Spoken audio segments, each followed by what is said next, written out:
Hello friends, Sumatak art and education में आपका स्वागत है। आज हम अपने इस वीडियो में देखेंगे मुग़ल शासन व्यवस्था। हम देखेंगे कि मुग़ल शासन व्यवस्था में कौन क्या था, वजीर का क्या महत्व था, मंत्रिपरिषद का क्या महत्व था, ठीक है, और उसमें कैसे लोग कार्य करते थे शासन व्यवस्था के अंतर्गत। तो देख लेते हैं। मंत्रिपरिषद को क्या कहते थे? विजारत कहते थे। मुग़ल शासन व्यवस्था में मंत्रिपरिषद को क्या कहा जाता था? विजारत कहा जाता था। बाबर के शासनकाल में वजीर का पद बहुत महत्वपूर्ण था। सम्राट के बाद शासन के कार्यों को संचालित करने वाला सबसे महत्वपूर्ण अधिकारी कौन होता था? वकील था, जिसके कर्तव्यों को अकबर ने दीवान, मीर बख्शी, सद्र उस सद्र व मीर समन में विभाजित कर दिया था, यानी 4 भागों में विभाजित कर दिया था। फिर है औरंगजेब के समय में अशद खान ने सर्वाधिक 31 वर्षों तक दीवान के पद पर कार्य किया था। फिर है मीर बख्शी द्वारा सरखत नाम के पत्र पर हस्ताक्षर के बाद सेना को हर महीने वेतन मिल पाता था। फिर है जब कभी सद्र, यानी जो सद्र था, ये जो 4 पार्टों में विभाजित किया था अकबर ने, तो उसका कार्य, तो जब कभी सद्र जो है न्याय विभाग के प्रमुख का कार्य करता था, तब उसे क्या कहा जाता था? काजी कहा जाता था। लगानहीन भूमि का निरीक्षण कौन करता था? सद्र करता था। सम्राट के घरेलू विभागों का प्रधान कौन होता था? मीर समा कहलाता था। जो घरेलू विभागों का प्रधान क्या कहलाता था? जो है मीर समा कहलाता था। किसके? सम्राट के घरेलू विभागों का। सूचना व गुप्तचर विभाग का प्रधान दरोगा ए डाक चौकी कहलाता था।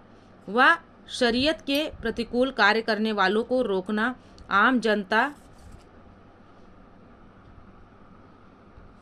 शरीयत के प्रतिकूल कार्य करने वालों को रोकना, आम जनता के दुष्चरित्रता से बचाने का कार्य मुहत्सिब नामक अधिकारी करता था। कौन करता था? मुहत्सिब नामक अधिकारी करता था। प्रशासन की दृष्टि से मुगल साम्राज्य का बंटवारा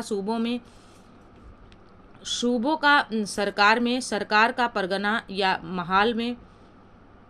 महाल का जिले में या दस्तूर में, और दस्तूर ग्राम में बटे होते थे। प्रशासन की सबसे छोटी इकाई ग्राम कहलाती थी, यानी ग्राम होती थी, जिसे मावदा या दीह कहते थे। ग्राम को मावदा या दीह भी कहते थे। मावदा के अंतर्गत छोटी छोटी बस्तियों को नागला कहते थे। अब जो ग्राम के अंदर जो छोटी छोटी बस्तियां आएंगी उसको क्या कहेंगे? नागला कहेंगे। आगे देखते हैं। मुगल काल के प्रमुख अधिकारी एवं कार्य, पद और कार्य। सूबेदार क्या कार्य करता था? प्रांतों में शांति स्थापित करना, ये सूबेदार का कार्य था। ब्रैकेट में क्या लिखा है? प्रांत कार्यकारिणी का प्रधान, ठीक है। दीवान क्या करता था? दीवान क्या कार्य करता था? दीवान पद पे जो रहता था वो क्या कार्य करता था? प्रांतीय राजस्व का प्रधान होता था। बख्शी क्या करता था? बख्शी पद पर जो रहता था वो क्या करता था? प्रांतीय सैन्य प्रधान था। फौजदार जो फौजदारी पद पर रहता था उसे क्या करना पड़ता था? जिले का प्रधान फौजी अधिकारी होता था। आमिल या अमल गुजार तो क्या करता था? कौन सा कार्य करता था? जिले का प्रमुख राजस्व अधिकारी होता था। कोतवाल क्या होता था? नगर प्रधान होता था। सिकदार क्या होता था? परगने का प्रमुख अधिकारी होता था। सिकदार परगने का प्रमुख अधिकारी होता था। आमिल क्या होता था? ग्राम के कृषकों से प्रत्यक्ष संबंध बनाना एवं लगान निर्धारित करना, ये किसका कार्य था? आमिल का कार्य था। आगे देख लेते हैं। शाहजहां के शासनकाल में सरकार एवं परगना के मध्य चकला नाम की एक नई इकाई की स्थापना की गई थी। भूमिकर के विभाजन के आधार पर मुगल साम्राज्य की समस्त भूमि 3 वर्गों में विभाजित थी। पहला खालसा भूमि, दूसरा जागीर भूमि, तीसरा सयूरगल या मदत ए माश। खालसा भूमि देख लेते हैं। प्रत्यक्ष रूप से बादशाह के नियंत्रण में जो भूमि रहती थी उसे खालसा भूमि कहते थे। जागीर भूमि क्या होती? तनख्वाह के बदले दी जाने वाली भूमि जो है जागीर भूमि कहलाती थी। शयूरगल या मदत ए माश ये अनुदान में दी गई लगानहीन भूमि थी, यानी इसमें लगान नहीं लिया जाता था। इसे मिल्क भी कहते थे। शेर शाह द्वारा भू राजस्व हेतु अपनाई जाने वाली पद्धति राई का उपयोग अकबर ने भी किया था। अकबर के द्वारा करोड़ी नामक अधिकारी की नियुक्ति 1573 ईस्वी में की गई थी। इसे अपने क्षेत्र में 1 करोड़ दाम वसूल करना होता था।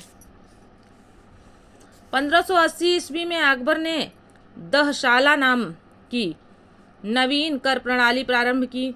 इस व्यवस्था को टोडरमल बंदोबस्त भी कहा जाता है। इस व्यवस्था के अंतर्गत भूमि को 4 भागों में विभाजित किया गया। आगे देखते हैं 1570 से 71 ईस्वी में टोडरमल ने खालसा भूमि पर भू राजस्व की नवीन प्रणाली जब्ती प्रारंभ की। इसमें ये जो जब्ती था, इसमें क्या हुआ, इसमें कर निर्धारण की 2 श्रेणियां थी। एक तो तखशीश एवं दूसरी तहसील। एक को तखशीश कहते थे तथा दूसरी को तहसील कहते थे। औरंगजेब ने अपने शासनकाल में नस्क प्रणाली को अपनाया और भू राजस्व की राशि को उपज का आधा कर दिया। भू राजस्व की उपज का आधा कर दिया। फिर है मुगल काल में कृषक 3 वर्गों में विभाजित था। जो मुगल काल था उसमें कृषक 3 वर्गों में विभाजित था। पहला था खुदकाश्त। ये किसान उसी गांव की भूमि पर खेती करते थे। फिर से देख लेते हैं, ये किसान उसी गांव की भूमि पर खेती करते थे जहां वे निवास करते थे, जहाँ के वे निवासी थे या जहाँ वे निवास करते थे। आगे है पाही कास्त। दूसरी क्या कैटेगरी थी, पाही कास्त। ये दूसरे गांव जाकर कृषि कार्य करते थे। तीसरा है मुजारियन। मुजारियन खुद कास्त कृषकों से भूमि किराए पर लेकर कृषि कार्य करते थे। मुगल काल में नील उत्पादन के प्रसिद्ध केंद्र आगरा, भरतपुर के बयाना तथा गुजरात के सरखेज थे। सबसे उत्तम प्रकार का नील बयाना क्षेत्र तथा सरखेज से पैदा होता था। अफीम मुख्यतः मालवा एवं बिहार में होता था। अफीम कहाँ होता था, मालवा और बिहार में। शोरा उत्पादन का प्रमुख केंद्र बिहार था। कपड़ा उद्योग के अंतर्गत ददनी प्रथा का प्रचलन था। इसका तात्पर्य कारीगरों के अग्रिम भुगतान से था। उत्तम श्रेणी का ऊनी वस्त्र और शाल कश्मीर तथा लाहौर में तैयार किए जाते थे या तैयार होते थे। आगे है मुगल काल में रुपए की सर्वाधिक ढलाई कहाँ, औरंगजेब के समय में हुई। रुपए की सर्वाधिक ढलाई किसके समय में हुई, औरंगजेब के समय में। आना सिक्के का प्रचलन शाहजहां ने करवाया। आना नाम के सिक्के का प्रचलन किसने करवाया था, शाहजहां ने। जहांगीर ने अपने समय में सिक्कों पर अपनी आकृति बनवाई थी, साथ ही उस पर अपना एवं नूरजहां का नाम अंकित करवाया। मुगल कालीन लगान वसूल करने की व्यवस्थाएं। गल्ला बख्शी व्यवस्था, इसमें फसल का कुछ भाग सरकार द्वारा ले लिया जाता था। नसक, इसमें खड़ी फसल के आधार पर लगान का अनुमान लगाकर फसल कटने पर उसे ले लिया जाता था। यह व्यवस्था बंगाल में थी। जब्ती, इसमें बोई गई फसल के आधार पर लगान का निश्चय किया जाता था जो नगद लिया जाता था। सबसे बड़ा सिक्का संसब सोना का था, यानी जो संसब था वो सबसे बड़ा सिक्का था, पहली बात। दूसरी बात ये सोने का बना था। स्वर्ण का सबसे प्रचलित सिक्का इलाही था। सोने का सबसे प्रचलित सिक्का इलाही था। आगे देख लेते हैं मुगलकालीन सिक्के। मुगलकालीन सिक्के कौन कौन से थे। मुहर, यह मुगल काल का सर्वाधिक प्रचलित सोने का सिक्का था। मुहर। संसब, अकबर द्वारा चलाया गया सबसे बड़ा सोने का सिक्का था। यह 101 तोले का था। इलाही, यह सोने का गोल आकार का सिक्का था। इलाही क्या था, यह सोने के गोल आकार का सिक्का था। रहस, यह गोल एवं चौकोर दोनों तरह का सोने का सिक्का था। यह 5.5 तोले का था। अतमाह 25 तोले के सोने का सिक्का था। बिनसात 20 तोले के सोने का सिक्का था। रुपया चांदी का सिक्का। जलाली चांदी का सिक्का। दरब, चरण, चंदन, दह, कल व सुकी सभी चांदी के सिक्के थे। मुगलकालीन अर्थव्यवस्था का आधार चांदी का रुपया था। दस्तक व्यवसाय परमिट था। दैनिक लेन देन के लिए तांबे के दाम का प्रयोग होता था। 1 रुपये में 40 दाम होते थे। जैसे दैनिक आपसी लेन देन कुछ लेना रहता था या दैनिक रोज के यूज में क्या प्रयोग किया जाता था, तांबे का सिक्का। तो तांबे का दाम था, तांबे के सिक्के को क्या कहते थे, दाम कहते थे। और ये किसके बराबर होता है, 40 दाम बराबर 1 रुपया के बराबर होता था। मुगल सेना 4 भागों में विभक्त थी: पैदल सेना, घुड़सवार सेना, तोपखाना तथा हाथी सेना। मुगल कालीन सैन्य व्यवस्था पूर्णतः मनसबदारी प्रथा पर आधारित थी। इसे अकबर ने प्रारंभ किया था। मनसबदारी प्रथा पूछी जाती है, किसने प्रारंभ किया? तो अकबर ने। 10 से 500 तक मनसब प्राप्त करने वाले मनसबदार, 500 से 2500 तक मनसब प्राप्त करने वाले उमरा कहलाते थे, एवं 2500 से ऊपर तक मनसब प्राप्त करने वाले अमीर ए आज़म कहलाते थे। यानी 10 से 500 रहे तो मनसबदार कहलाएंगे, 500 से 2500 रहे तो क्या कहलाएंगे? उमरा कहलाएंगे, और 2500 से ऊपर हैं तो क्या कहलाएंगे? अमीर ए आज़म कहलाएंगे। जात से व्यक्ति के वेतन एवं प्रतिष्ठा का ज्ञान होता था। सवार पद से घुड़सवार दस्तों की संख्या का ज्ञान होता था। अकबर के शासनकाल में, नोटेड पॉइंट में देख लेते हैं, अकबर के शासनकाल में 29 ऐसे मनसबदार थे जो 5000 जात की पदवी के थे। औरंगजेब के शासनकाल तक ऐसे मनसबदारों की संख्या 79 हो गई। जहांगीर ने सवार पद में 2 अश्पा एवं सिंह अश्पा की व्यवस्था की।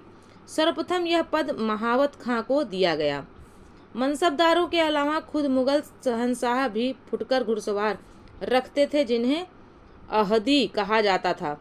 अहदियों को भद्र घुड़सवार कहा गया है, और उनके वेतन दूसरे घुड़सवारों से काफ़ी ज़्यादा होते थे। ये बहुत ही विश्वस्त सैन्य दल के सदस्य होते थे। उनकी भर्ती स्वयं शहंशाह किया करते थे और उनकी हाजिरी लेने के लिए अलग अधिकारी होते थे। अहदी 5-5 घोड़े भी रखते थे, लेकिन कुछ ऐसे अहदी भी थे कि जिनमें से 2 एक ही घोड़े में हिस्सेदारी करते थे। अहदियों के कर्तव्य बहुमुखी थे। शाही कार्यालय के अधिकतर मुंशी, दरबार के चित्रकार और शाही कारखानों के फोरमैन इसी सैन्य दल से चुने जाते थे। तो फ्रेंड्स, वीडियो आपको कैसा लगा ये कमेंट्स बॉक्स में बताइएगा। अगर अच्छा लगे तो चैनल को सब्सक्राइब करें, वीडियो को लाइक करें, अपने दोस्तों में शेयर करें। तब तक के लिए जय हिंद, जय भारत। वीडियो पसंद आए तो सब्सक्राइब जरूर करें। मिलते हैं अगले वीडियो में। Okay friends.